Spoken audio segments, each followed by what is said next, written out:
3월 2일 토요일 나사렛 아침 묵상입니다. 오늘 말씀은 민수기 16장입니다. 레위의 증손 고핫의 손자 이스할의 아들 고라와 르우벤 자손 엘리압의 아들 다단과 아비람과 벨렛의 아들 온이 당을 짓고 이스라엘 자손 총회에서 택함을 받은 자 곧 회중 가운데에서 이름 있는 지휘관 250명과 함께 일어나서 모세를 거스르니라.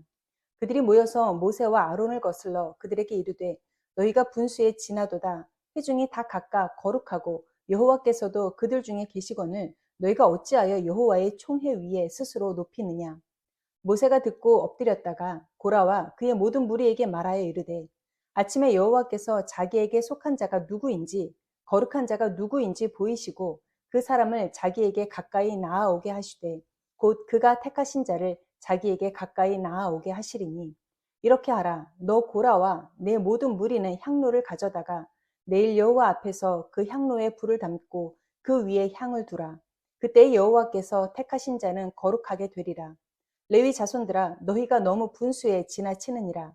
모세가 또 고라에게 이르되 너희 레위 자손들아 들으라. 이스라엘의 하나님이 이스라엘 회중에서 너희를 구별하여 자기에게 가까이 하게 하사 여호와의 성막에서 봉사하게 하시며 회중 앞에 서서 그들을 대신하여 섬기게 하심이 너희에게 작은 일이겠느냐. 하나님이 너와 내 모든 레위 형제 자손으로 너와 함께 가까이 오게 하셨거늘 너희가 오히려 제사장의 직분을 구하느냐. 고라의 일로 죽은 자 외에 연병에 죽은 자가 14,700명이었더라. 연병이 그침에 아론이 회막 문 모세에게로 돌아오니라. 아멘. 출애굽 약 38년 차 제법 광야 생활에 잔뼈가 굵어진 고라 일당이 연로해진 지도자 모세와 아론에 대한 반역 사건이 오늘 본문 민수기 16장입니다. 고라의 반역에는 르우벤 자손과 지휘관 250명이 동조하여 가담하였고 정치 또 종교 지도자를 끌어내리려는 목적이 분명했습니다. 고핫의 손자로 모세 아론과 사촌지간인 고라는 성막 봉사와 백성의 종교 교육에 대한 책임을 맡은 레위인이었습니다. 고라는 성막 가장 가까이에서 하나님을 섬기는 특권을 가진 레위인이었습니다.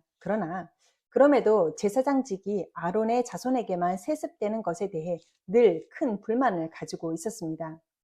우리도 거룩하고 여호와께서 우리 중에도 함께 계시는데 왜 너희만 높은 자리에서 군림하며 분수에 지나친 권력을 행사하느냐는 것입니다.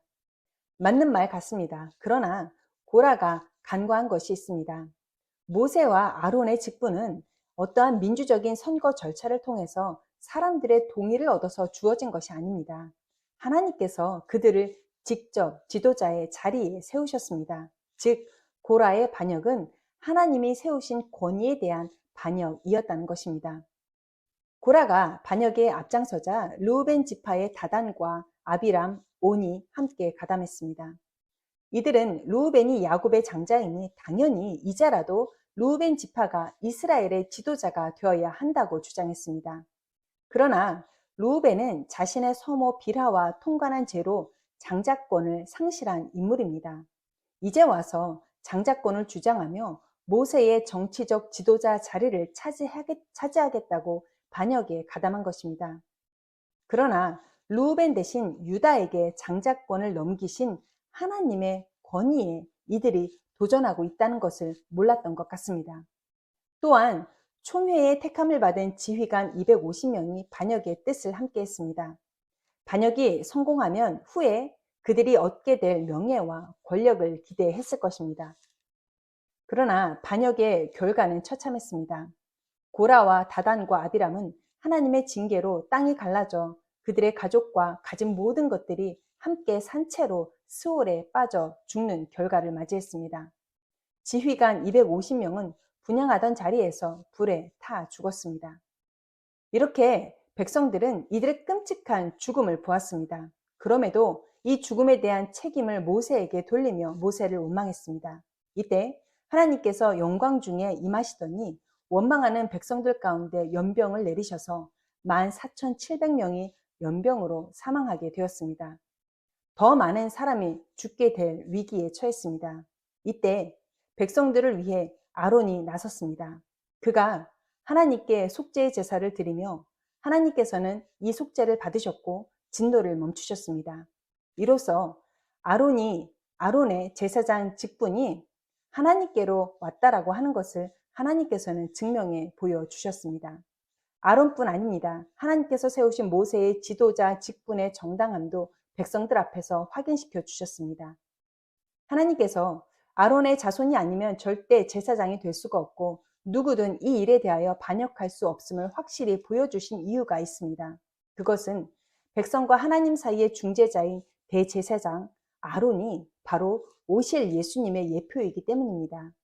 대제사장의 계승은 오직 한 명의 영광스러운 대제사장 예수 그리스도만을 예표하는 것입니다. 예수님만이 모든 죄와 사망에서 우리를 구원해 줄 수 있는 유일한 통로이며 예수님 외에는 우리가 살 수 있는 길은 없습니다. 이것이 하나님의 계획입니다. 누가 감히 이러한 하나님의 계획을 자기 욕심대로 반역을 통해서 바꿀 수가 있겠습니까? 때로는 내 마음에 들지 않고 무능하고 못마땅한 지도자들로 인해 힘들 때가 있습니다. 무엇보다 영적인 지도자가 그러할 때 느끼는 실망은 이루 말할 수 없는 큰 상처가 맞습니다. 그러나 만약 그 지도자도 하나님께서 세우신 사람이라면 우리는 함부로 거역할 수 없다는 것도 알아야 합니다.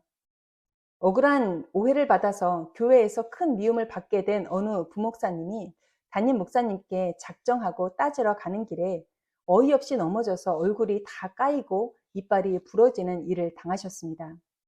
결국 억울함을 호소하기는커녕 치료를 받느라 한 달 넘게 교회에 가지 못했습니다. 후에 하나님께서 자신도 목사이지만 당신이 기름 부어 세우신 목사의 권위에 도전하지 말라는 채찍으로 그가 받으셨다라고 하는 간증을 함께 나눈 적이 있었습니다. 고라는 하나님의 성전 가까이에서 삶을 사는 것만으로도 감사해야 했습니다. 르우벤 자손은 완전히 하나님의 역사 속에서 삭제될 수 있었습니다. 그러나 장자의 자리만 내어준 것만으로도 감사해야 했습니다. 250명의 지휘관은 그들도 언젠가 반역을 당할 수 있는 자리에 있다는 것을 잊지 말아야 했습니다. 우리는 주어진 사명의 자리를 감사함으로 지켜내야 합니다. 그 자리가 어떠하든 하나님께서 허락하신 자리인 것을 알아야 합니다. 맡은 자에게 구할 것은 충성입니다. 이 충성을 다하고 성실히 우리의 사역의 자리를 지켜나갈 때 하나님께서 우리를 높이시고 마땅한 자리에 앉혀 주실 것입니다. 아무리 내 생각과 판단이 옳다 해도 우리는 다시 한번 내 자신을 더 깊이 들여다보고 하나님의 뜻을 묻고 또 물으며 하나님의 뜻을 구해야 합니다. 오히려 세속과 타협하며 겉모양만 크리스찬으로 살아가며 그리스도의 이름에 먹칠을 하는 자들을 향하여서 우리는 그들을 향한 거룩한 반역을 할 수 있어야겠습니다. 그것이 어쩌면 하나님의 뜻이 아니겠습니까? 오늘 하루의 삶도 하나님의 거룩을 훼손하는 것들에 대해 반역하는 자세로 살 수 있기를 바랍니다.